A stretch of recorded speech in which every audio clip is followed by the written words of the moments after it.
Contractors. Currently I'm based near Doncaster in this field of wheat.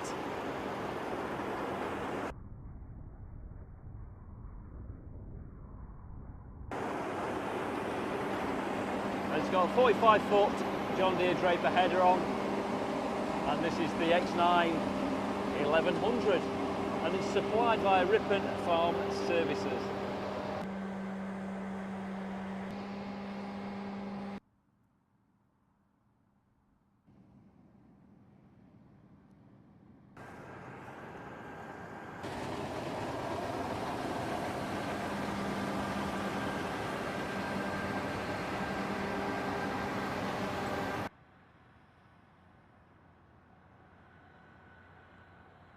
Just coming alongside now to start unloading into that chaser bin.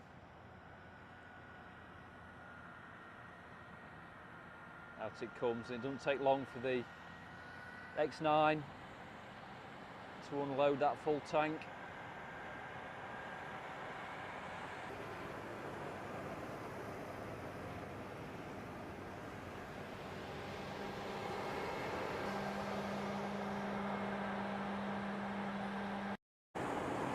And here is Will from CW Scoley, who are